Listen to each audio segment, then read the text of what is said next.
buenos días, estimados radioescuchas de esta querida comunidad universitaria que nos escucha, pero que también nos puede ver a través de las plataformas sociales, en especial Facebook Live.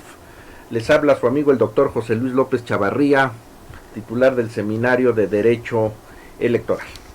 Es un gusto estar nuevamente con todos ustedes, iniciando lo que ya es la quinta temporada de su programa Elecciones, Movimientos y Partidos.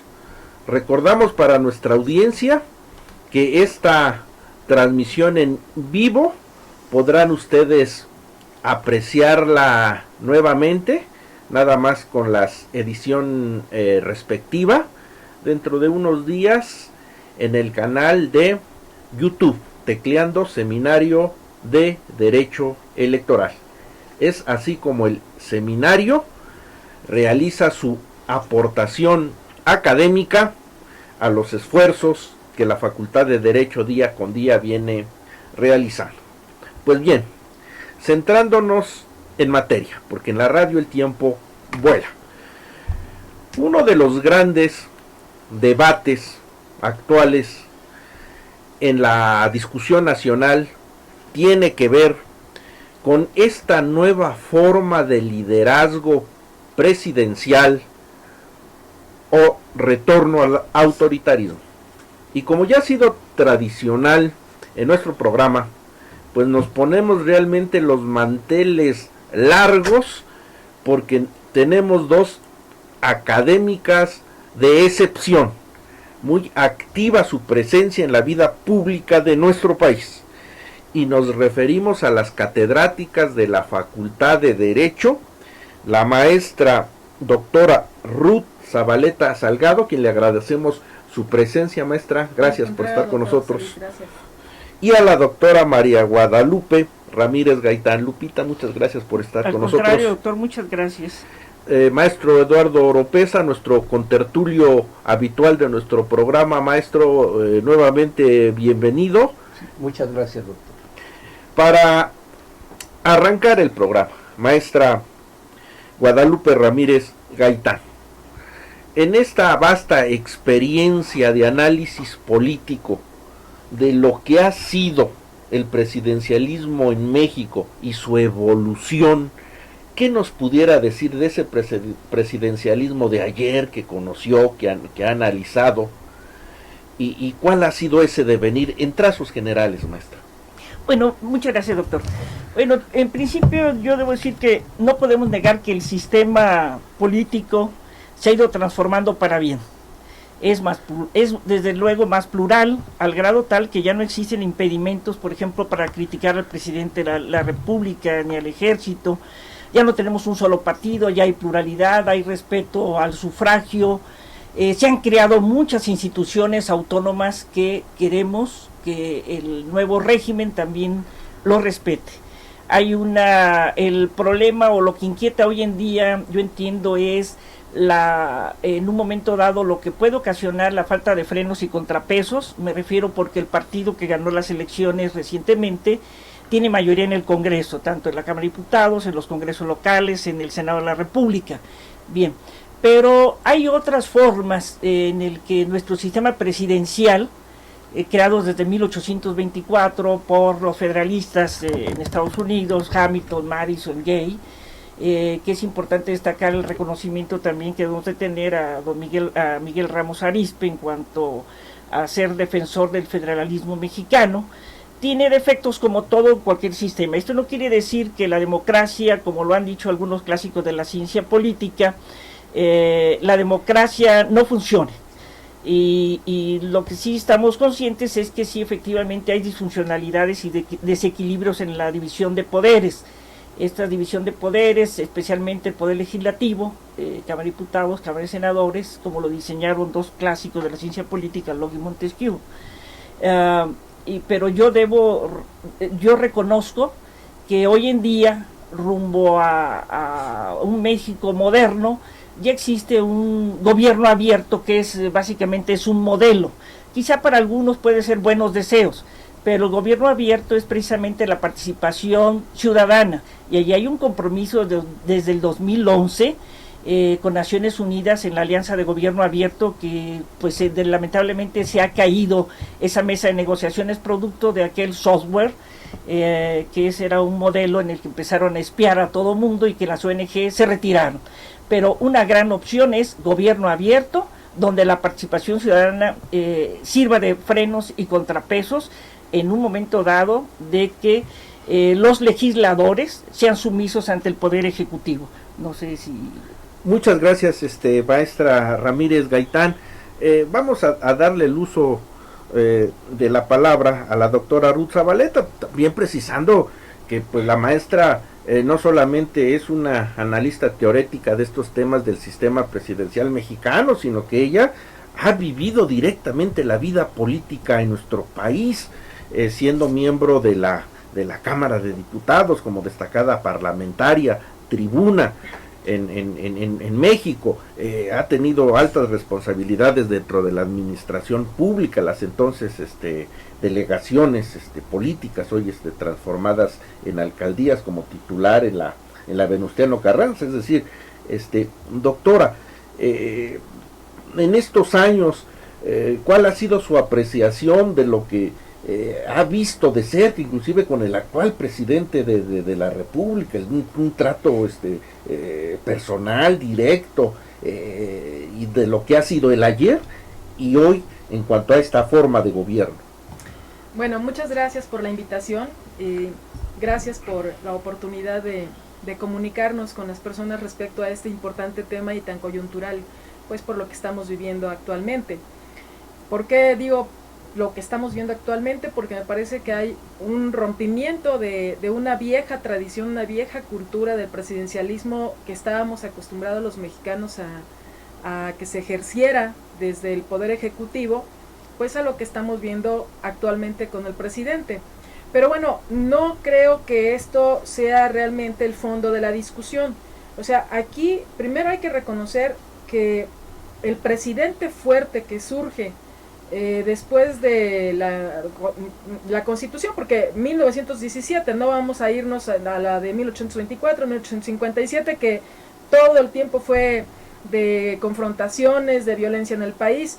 Otra vez la de 1917 también, que se da después de esta confrontación tan grande de la Revolución Mexicana, y que origina que las personas, los ciudadanos, deseen un presidente fuerte, un presidente pues incluso autoritario, no importa, pero que ponga orden.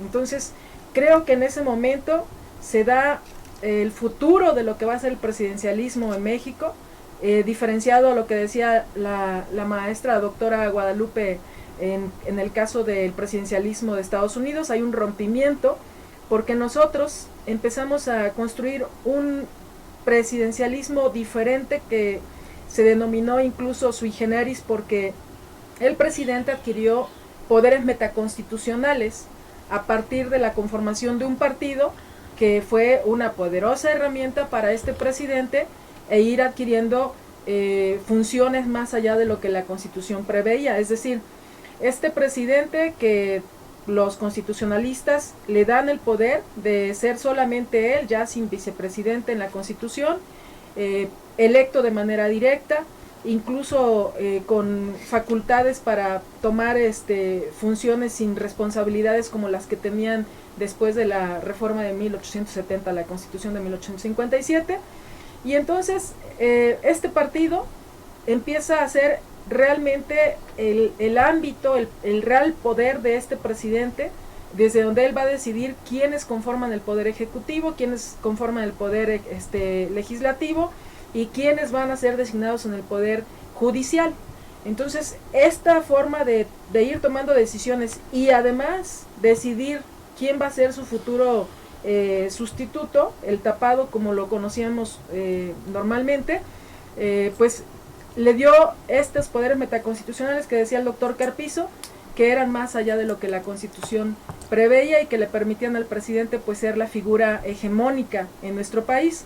Esto se viene pues desestructurando a partir de las reformas políticas desde 1963, 1977, donde se empieza a ser necesario reconocer el pluralismo político de los partidos y se empieza a conformar un poder legislativo, una Cámara de Diputados, una Cámara de Senadores más plural, en donde empiezan pues a hacer no solamente cambios a la Constitución, a leyes secundarias, sino se empiezan a construir instituciones como el Instituto Electoral, el Tribunal Electoral, la de Derechos Humanos, para garantizar que la voluntad política de los ciudadanos verdaderamente sea libre y que este presidente pues se le empiezan a acotar sus funciones a partir de una función de contrapeso que se había perdido pues con estos poderes metaconstitucionales. Este rompimiento total se da después de 1988, precisamente porque sale un candidato de las entrañas de este fuerte partido, del PRI me refiero, el ingeniero Cuauhtémoc Cárdenas, que logra agrupar tanto dentro como afuera a un grupo importante, un sector importante de opositores que constituyen una fuerza política y van generando cambios en la Constitución que derivaron en que hubiera alternancia en el año 2000. La alternancia no con la izquierda, sino con la derecha, con el PAN, con Vicente Fox, y se empieza a dar una fuerte confrontación entre el presidente de la República con los actores locales, principalmente porque el PRI seguía gobernando la mayoría de los estados de la República con los congresos locales, y digamos, el nuevo escenario de contrapeso confrontado se viene a disminuir un poco en la nueva elección, se dilúe esta fuerte confrontación, aunque no totalmente, con la elección de Felipe Calderón. Sin embargo, ahí recordemos que desde esa fecha el actual presidente venía luchando por ser pues el presidente de la República, pierde la elección, aduce que hubo un fraude y se empieza a dar una fuerte confrontación entre la izquierda y el presidente de la República, que no permite que transitemos, desde mi punto de vista, tanto con Fox como de Calderón, no permite a que se transite de una manera tersa el cambio. El actual presidente sigue siendo candidato, lucha en la siguiente elección, pierde ante el PRI regresa al poder, pero el PRI regresa ya no con estas características que tenía el presidente, de un presidente hegemónico, fuerte, sino ya regresa con un Congreso de la Unión que desde 1997 había perdido la mayoría hegemónica al PRI, con un Congreso plural, con un Congreso que no le permitía a él tomar decisiones autoritarias, ni centralistas, ni unitarias, sino consultarle a todas las fuerzas políticas, y de ahí sale el Pacto por México, porque el presidente anterior no podía cambiar la Constitución ni hacer cambios importantes para generar pues activación de la economía, tener todo un marco de justicia social, todo lo que implicaron derechos que se fueron creando tanto en la Constitución, estableciendo en la Constitución, reconociendo en la Constitución como garantizando con políticas públicas. No podía tampoco tomar decisiones en los estados de la República, porque en ese periodo, desde 2000 a la fecha, también habían ido creciendo las oposiciones locales con gobiernos que ya no eran emanados del PRI, sino del PAN y del PRD. Entonces, esta nueva forma de tener que acordar con los demás actores, pues se rompe con el nuevo presidente, porque hay un problema que es el talón de Aquiles, que se viene arrastrando desde, creo yo, desde antes de Fox, pero que se va agudizando con Calderón, el asunto de la inseguridad, la violencia. Se busca otra vez, en este periodo de confrontación violenta de las bandas delincuenciales, del narcotráfico, que producen tantos miles de muertos, se busca otra vez un hombre fuerte que ponga orden, que logre aplacar pues los ánimos violentos de la delincuencia, y pues venía un hombre luchando por la presidencia que prometía que esto pues podía llegar a su fin, y se vuelve a decidir sorprendentemente por los ciudadanos en una figura que parecía ya acabada, de este presidente fuerte, legítimo, con una gran mayoría de votos, ¿no? Y empezamos a ver pues lo que estamos viendo hoy, pues un presidente que no es la figura que se venía construyendo en el imaginario de quien estamos en el análisis político, de pensar que era un presidente que podía tomar acuerdos con todas las fuerzas políticas, que podía consultar, que tenía contrapesos en la Cámara de Diputados, en los órganos autónomos. sino ya vemos a un presidente pues tan singular como el que estamos viendo, y me voy a reservar para la siguiente participación lo que opino de esto. A ver, en orden, al orden de ideas que ha expresado brillantemente la doctora Ruth Zabaleta, le preguntaría al maestro Eduardo Oropeza Villavicencio. Resulta paradójico, ¿no? Es decir, que así sea de manera paulatina, gradual, se fue construyendo la vida democrática en nuestro país. Esto es, fortaleciéndose la presencia y participación de los partidos políticos, creando instituciones como los organismos autónomos, el Instituto Nacional Electoral, fortaleciéndose de alguna manera la justicia electoral en nuestro país. De tal manera que el presidencialismo en México, quiérase o no, se vio acotado,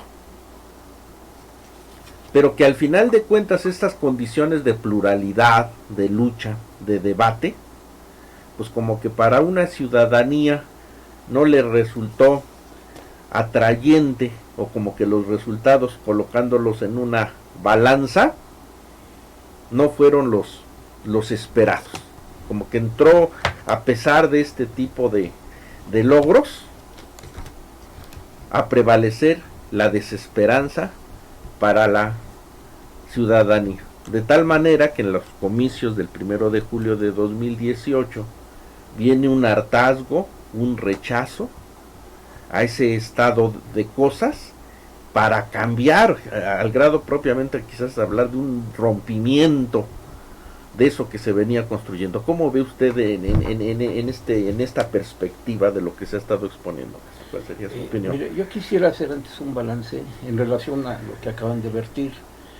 Si bien es cierto que a partir de la Constitución de 1917, bueno, se elige a don Venustiano Carranza, pero desgraciadamente fue asesinado por Álvaro Obregón. Posteriormente, ¿quién llega? Adolfo de la Huerta. ¿Qué hace Adolfo de la Huerta? Es un presidente provisional o sustituto. Él sencillamente se quiere mantener de alguna forma en el poder y tiene problemas con las élites políticas y militares en el país. Hay un pronunciamiento, hay una guerra civil en todo el sureste, en Chiapas, Tabasco, con el levantamiento de Adolfo de la Huerta. Por otro lado, el Estado tiene siempre, y el poder del señor presidente, dos caras. Una, que da al pueblo, a los medios de comunicación, a la política internacional, y la otra es la mano dura.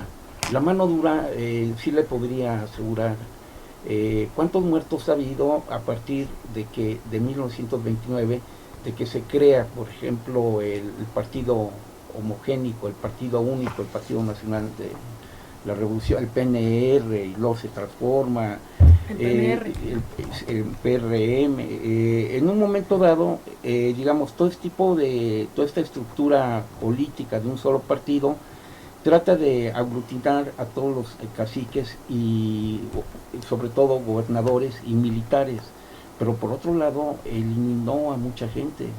Se dio una guerra a los cristeros durante cuántos años, hasta con Lázaro Cárdenas. Se da la reunión de los indígenas, de los yaquis de Sonora, masacraron, inclusive bombardearon pueblos enteros. Bueno, el PRI básicamente se mantuvo del poder a través de las fuerzas armadas y del poder. El riesgo que actualmente corre el actual presidente de la República es que se puede repetir la misma historia.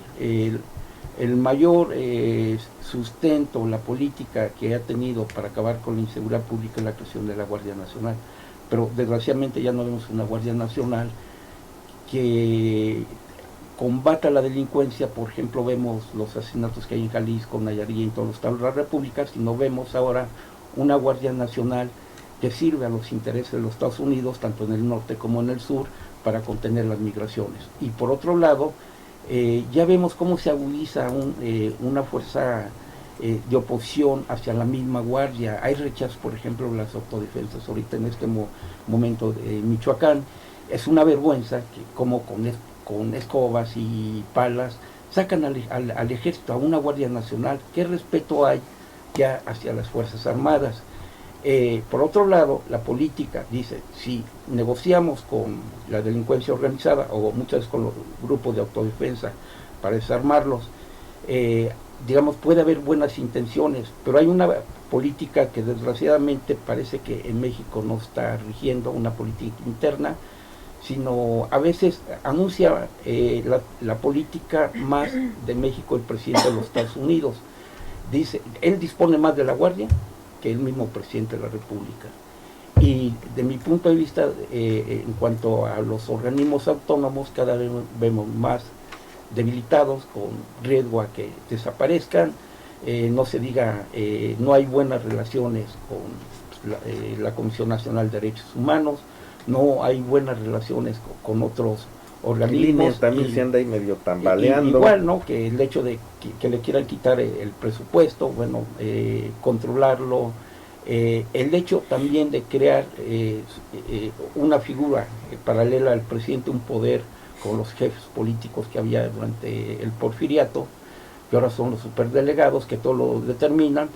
Vemos que detrás de un gobernador electo hay un gabinete ampliado que en otros tiempos, en el tiempo de, por ejemplo, de Iturbide, pudo haber sido la Orden de Guadalupe, el tiempo de Maximiliano, o el tiempo de, por ejemplo, de Santana, el Poder Supremo Conservador.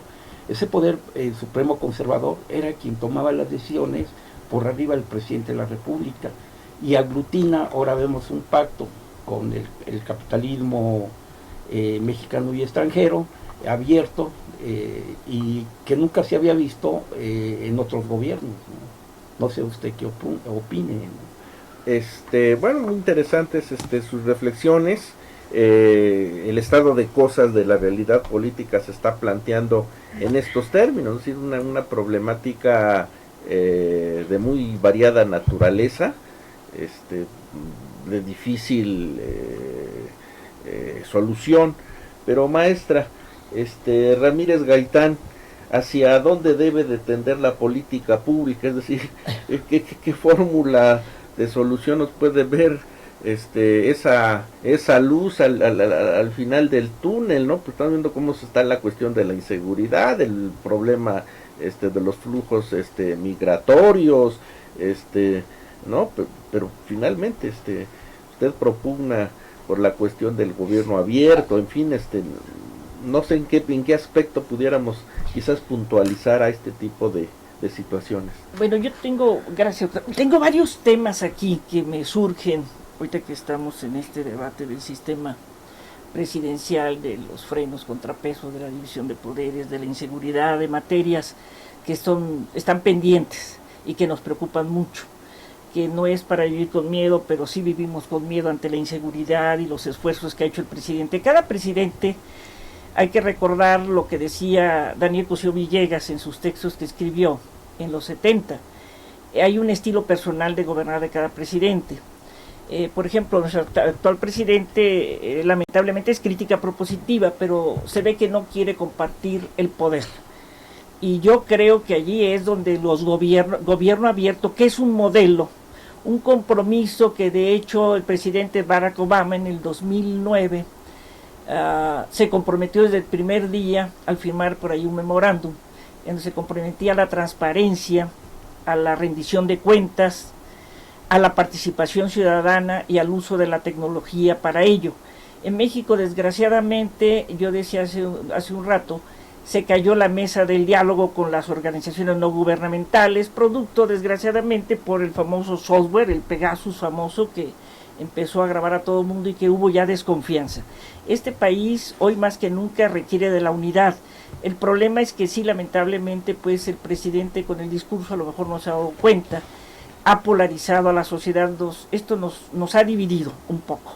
Ahora hay que tomar en cuenta que tenemos nosotros también una constitución que data de la época de Carranza, del 17, que ya se puede decir que tiene un espíritu o con las ideas del siglo XIX propiamente.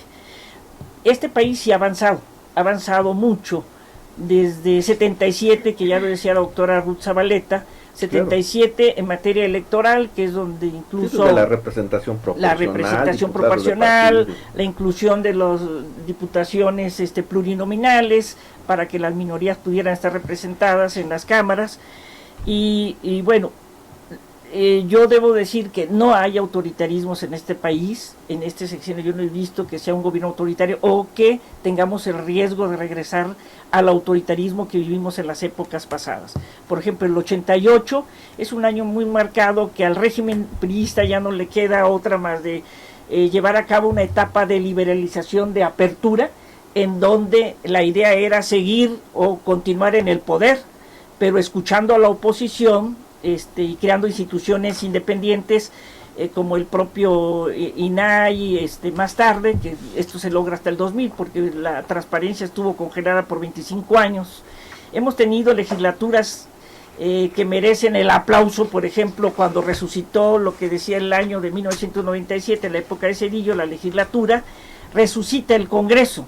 Hay frenos y contrapesos, pero también debo decir que hemos tenido en México una división de poderes imperfecta, de falsos frenos y contrapesos, a pesar de la muy marcada inspiración federalista norteamericana, ¿sí?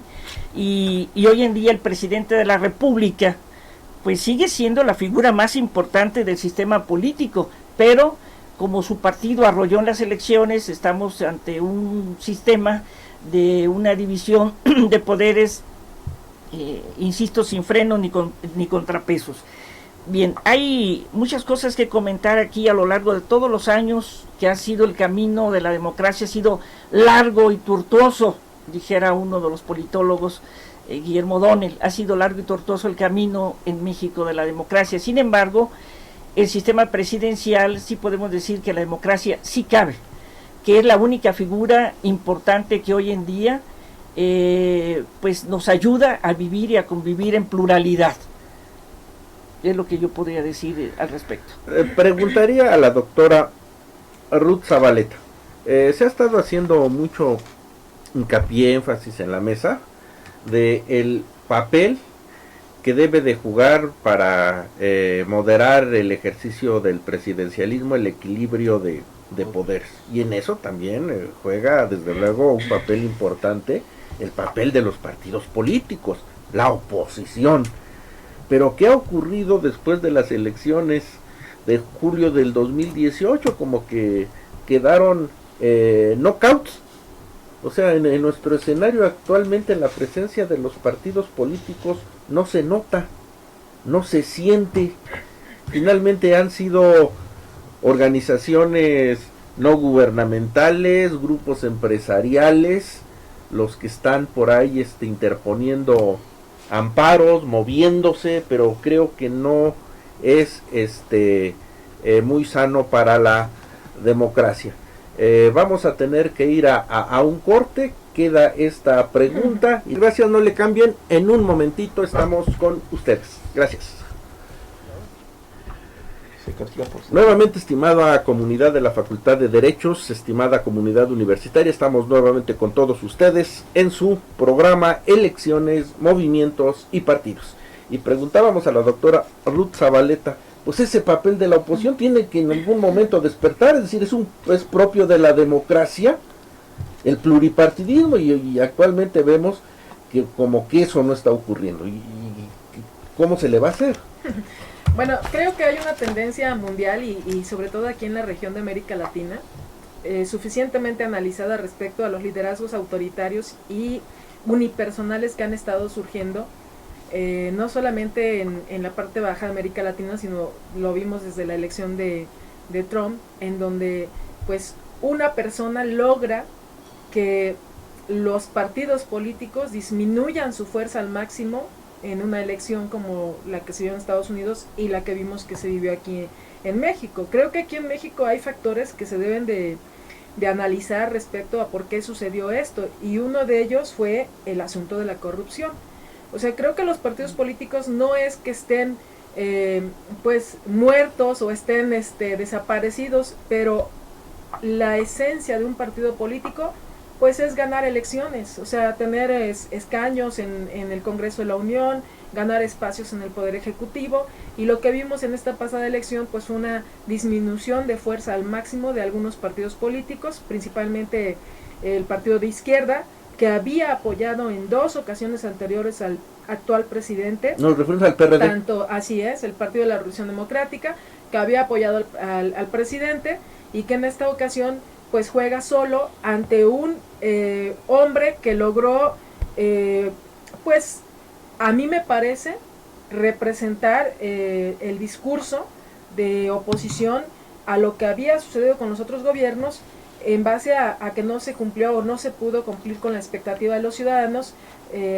aparentemente del asunto de combatir la inseguridad, la violencia, de disminuir la pobreza, disminuir la desigualdad, de problemas que parecieran que eran mayores que los que habían asumido resolver en los gobiernos pasados. Pero quiero regresar a un asunto. Este tema se llama Nueva forma de liderazgo presidencial o retorno al autoritarismo.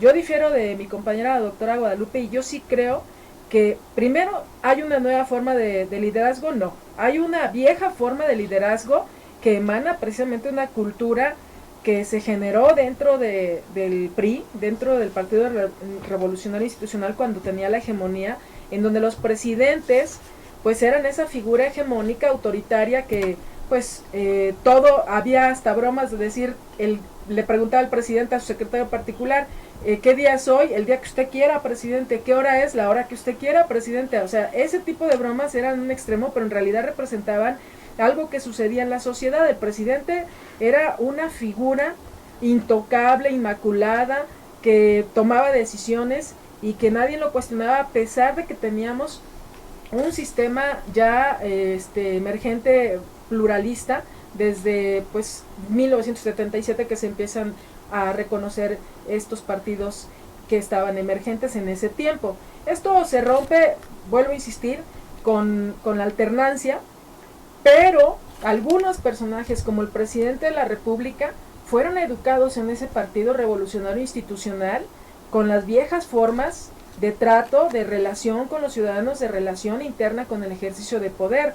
Vemos a un presidente poderoso, no solamente porque tenga una votación masiva, sino también porque su estilo de gobernar pues es un estilo que se venía produciendo en los viejos tiempos del PRI, o sea, que reconozcámoslo de esa manera.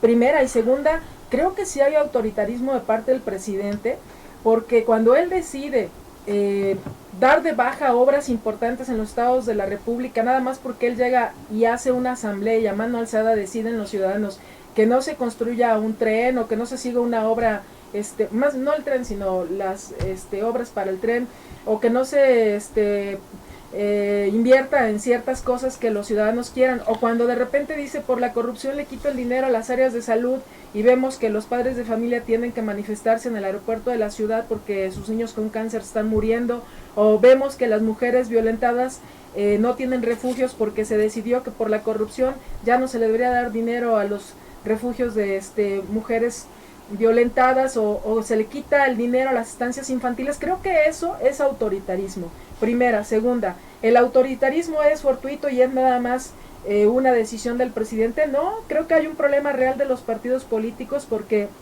en este momento efectivamente no los vemos como una oposición, pero también no los vemos como una oposición porque no tienen fuerza dentro del Congreso de la Unión. O sea, dentro del Congreso de la Unión, recordemos que Morena, el partido que conforma el presidente de la República, que para mí no es un partido sino un movimiento en donde se dan por tómbola las representaciones de diputados y senadores, así decidieron tener a sus representantes políticos, pues este partido pues tiene la mayoría de los escaños del Congreso de la Unión, tanto en la Cámara de Diputados con mayoría calificada con sus aliados, como en la Cámara de Senadores una mayoría simple, pues que le permite al presidente decidir y tomar decisiones sin que nadie lo cuestione, que eso a mí me parece que afecta la situación de la eficiencia y la eficacia de la política, incluso en lo que está pasando de combatir el crimen organizado o la violencia o la inseguridad. Los actores políticos opositores al presidente no se atreven a decirle que están en descontento, y mucho menos la gente que está dentro del propio partido de Morena, que están inconformes o que no les gustan sus decisiones, pues porque se van a enfrentar a la descalificación, como hemos visto que lo ha hecho con varios actores que incluso han corrido de la administración pública. Veamos el asunto del representante del Coneval, como inmediatamente que él dice que está inconforme con algunas acciones del presidente, pues le piden su renuncia y el señor se tiene que ir, o como vemos al secretario de Hacienda denunciando que por no haber estado de acuerdo con las políticas que le exigía el presidente para aparentemente las cuestiones económicas del país, también tiene que renunciar y sale muy confrontado con este presidente. A mí me parece que sí hay visos de autoritarismo, que su carácter del presidente pues le da para confrontarse y no para tomar acuerdos. La mayoría de veces se acaba de comprometer a que no iba a atacar ya, a señalar a los otros actores, a que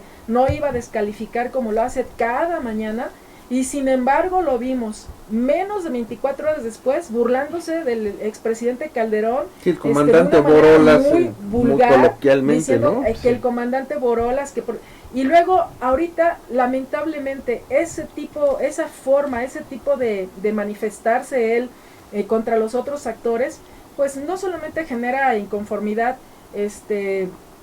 pues con la clase política, sino también genera desánimo en algunos actores. Vamos a ver, el ejército. El ejército acaba de tener 11 muertos, ya con el asesinado de ayer, precisamente llegando a la misma cifra que se tuvo de muertos el año pasado, en todo el año. Ahorita apenas vamos a la mitad del año, ya llevamos, pero veamos las cifras de los muertos, de los homicidios dolosos en el país, ya se duplicaron en este tiempo con respecto a lo que estaba sucediendo en años pasados. ¿Por qué? Pues porque se confrontaron con la Policía Federal, porque se confronta con los gobernadores que no están de acuerdo con él, porque se confronta con las fuerzas locales de seguridad en los estados. Y aquí lamentablemente hay una enseñanza que me parece que no está retomando el presidente de la República, es que los tiempos cambiaron, que hay pluralismo, que se tiene que reconocer, que se tiene que hacer política y que se tiene que hacer acuerdo con todos los actores políticos, económicos, sociales y todos los que influyen, pues para que haya resultados en disminuir estos grandes problemas que estamos enfrentando, que nos hacen aparecer como uno de los países más violentos del mundo, ¿no? Caramba, en este escenario tan brillantemente descrito por la doctora Zabaleta Salgado, maestro Eduardo Oropeza Villavicencio, en el corte usted me señalaba que también es un tema dentro del sistema presidencialista, este conflicto, ¿no?, que tenemos con lo de la construcción de los aeropuertos, ahora en Santa Lucía, la interposición de recursos de amparo. ¿Cuál sería la nota, maestro? Sí, yo quisiera, bueno, antes de retomar ese tema, reforzar lo que acaba de señalar la doctora Luz Zabaleta. Realmente estamos viviendo el retorno de los camisas rojas, estamos viviendo los tiempos de Garrido Carnaval, donde se destruyen por cuestiones religiosas todos los santos, donde hay una serie de prohibiciones en el estado de Tabasco, donde arbitrariamente los camisas rojas llegan y incursionan, inclusive en la parroquia de Coyoacán, destrozan todo a su paso. Si bien es cierto, todas sus tendencias aparentemente son de Juárez, trata de ser liberales, sencillamente es el autoritarismo tabasqueño que ya se vivió en esa década, ¿no? En lo que respecta a lo que usted me señala, está ligado también con lo que acaba de señalar la doctora Zabaleta. ¿Cómo es posible que se determine la construcción de un aeropuerto mediante una consulta amañada? ¿Cómo es posible que en el estado de Morelos se haga una consulta para construir una hidroeléctrica y no se haga en el lugar donde radican los indígenas, sino a los alrededores que ellos quieren? Lo mismo puede suceder ahorita con los yaquis que pelean por el agua. Si la hacen las zonas urbanas, es lógico que se van a llevar el agua a las zonas urbanas. En lo que respecta, por ejemplo, mi mayor temor, digamos, yo soy perito oficial en el Consejo de la Judicatura Federal, he intervenido en muchos tipo de juicios de amparo, de carácter de concesiones, de minas, de hidroeléctricas, de problemas del agua, de carreteras, bueno, de concesiones que otorga el Estado mexicano a los grandes empresarios. Él tiene un conflicto, el señor presidente, que ya tiene comprometido el aeropuerto de Santa Lucía a los empresarios, pero toda esa serie de amparos que se han interpuesto en contra han paralizado la obra, pero él cómo trata de solucionar ese problema. No lo dudemos que deje a un lado los postulados de Hotel o de Vallarta y se vaya a una consulta y hasta haya un posible desconocimiento hacia el Poder Judicial o hacia las decisiones que tome el Poder Judicial, en este caso los jueces de distrito, los magistrados, los colegiados, hasta la misma Suprema Corte de Justicia. Entonces corre un riesgo por ese lado. Por otro lado vemos... Pero a ver, aparte del aspecto formal y sí, su sapiencia en la cuestión de perito y hasta en temas, por decirlo, ambientales, del agua, de orografía, en Santa Lucía, porque en el trasfondo los amparos también van enderezados por la cuestión de que se carece aún de un dictamen, ¿no?, final, oficial, que avale la no alteración, ¿no?, de esa zona en la que se edificará el pretendido aeropuerto. Sí, mire, son varios los estudios. El principal, por un lado, es el de impacto social.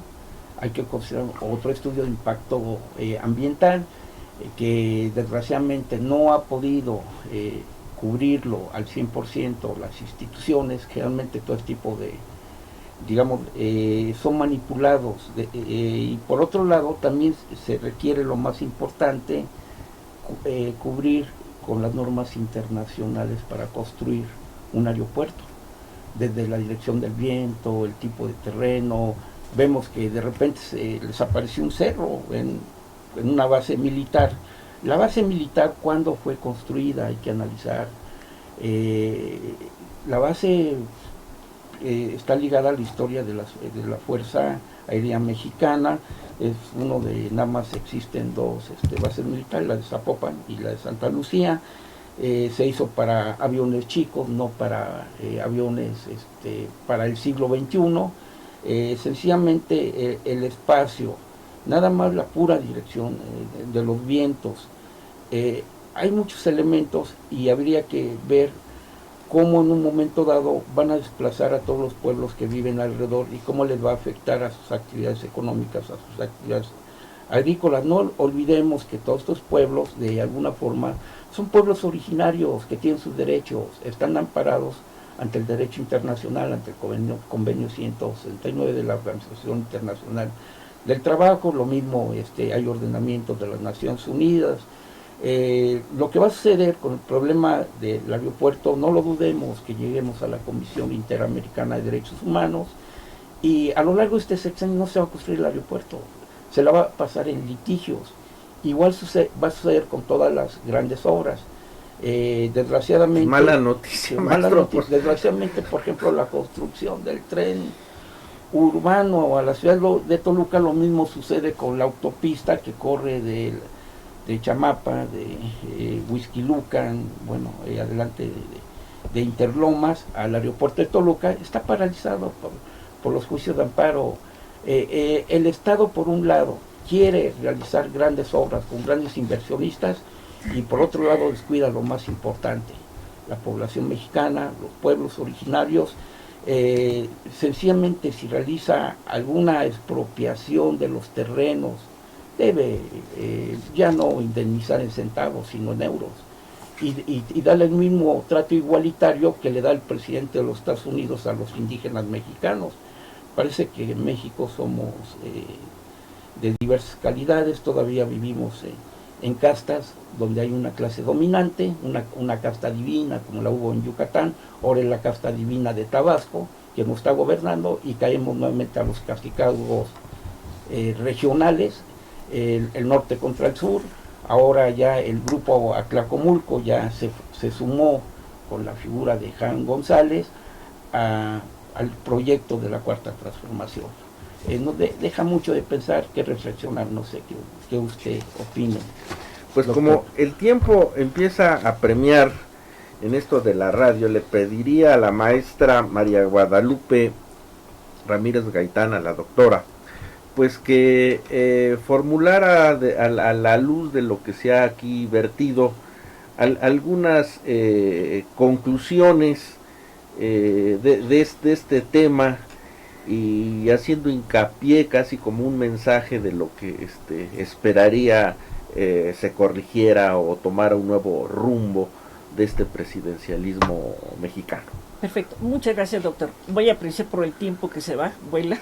Queríamos que era muy largo, 1 hora.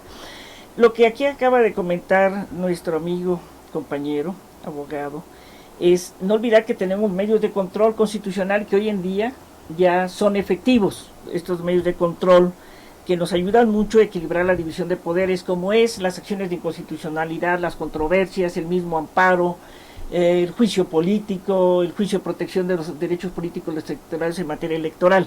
Pero sí debo decir que no, yo no veo que haya autoritarismos. Los autoritarismos que ya vimos que existieron desde 1929 a 1979, en la que hubo 67 gobernadores derrocados, porque hubo decisiones de los presidentes y que esto se decidía en fast track a través del Senado de la República. Pienso que este país requería orden, ya era momento de un orden, de acabar con la corrupción, de que exista una transparencia, de acabar con la impunidad, acabar con privilegios, que desgraciadamente yo lo que veo es que lamentablemente hoy en día tenemos, hay varias cosas que quiero comentar también de la relación, lo que dijo la doctora Ruth Zabaleta. Adelante, todavía tenemos algún tiempecillo. Yo pienso que hay que darle tiempo al presidente de la República de gobernar, y que también él tiene que huir de los aduladores, cosa que recomienda en El Príncipe Maquiavelo, huir de los aduladores cuando se gobierna. Hay que darle tiempo. Definitivamente sí estamos viviendo tiempos de pluralidad, de alternancia en el poder, aunque fueron para mí 2 sexenios del PAN que se perdieron. Hay una crisis del partido, de partidos políticos, y hay, desgraciadamente, hay rechazo a los cambios. Hay privilegios muy enraizados de unas cuantas familias que se han beneficiado de cuando se llega un presidente al poder por la cercanía, pero también tenemos que ver que hoy en día tenemos un presidente pues muy cercano a la gente, que antes no se veía, nada más lo veíamos en la televisión. Ahora hay algo muy importante, la herramienta ideológica de muchos políticos, incluido el presidente, a lo mejor no se ha dado cuenta, pero su herramienta ideológica es del PRI y de los 70. Eso es lo que yo aportaría.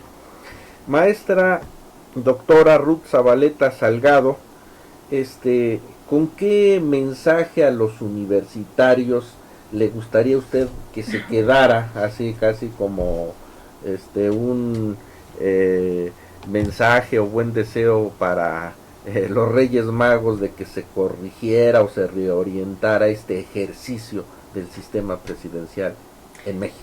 Bueno, me gustaría que hubiera un presidente que reflexionara, que no tuviera otros datos, que reconociera que tenemos 0 crecimiento económico y que eso tiene que cambiar, aunque le estemos dando un chance de 1 año quizás, pero que esto tiene que cambiar inmediatamente, que los 200,000 empleos que se han perdido en estos apenas 9 meses de gobierno pues se puedan recuperar y se pueda remontar esta situación, y sobre todo que respeten el marco jurídico, el derecho, el Estado de Derecho, porque ejemplos como el de Baja California, en donde un gobernador quiera imponer una ampliación de tiempo de su mandato, un gobernador emanado de Morena, quiere imponer a partir de no sé qué artimañas, haber logrado que los diputados de todos los partidos de oposición a Morena voten a favor de que se amplíe este mandato, y ahora quiera consultar a las bases para que le amplíen este mandato a 6 años en lugar de los 2 años por los que fue electo, pues es una base para que pueda pensarse que no debemos de permitir ese tipo de acciones, y que los universitarios deben de reflexionar, o sea, no solamente que ya somos dentro de la universidad una élite que debe ser pensante, que debemos de reflexionar no solo en base a ser contestatarios en las redes sociales, sino reflexionar verdaderamente qué está pasando, qué le conviene al país, quitarnos de pues cualquier viso nosotros de víscera, de solamente ver las cosas como en lo inmediato, pensar en lo grande y hacer una evaluación consciente y reflexionar, decirle al presidente lo que está bien y lo que está mal, reconocer obviamente lo que vamos avanzando, pero también señalarle sin temores lo que creemos que consideramos que se está haciendo mal y que se debe de rehacer y se debe reconstruir. Pues estimados amigos, agradecemos profundamente a nuestros distinguidos invitados del día de hoy, a la cabina de producción. Esto fue todo en un programa más de Elecciones, Movimientos y Partidos, un breve recorrido por la construcción de la democracia en México. Hasta la próxima.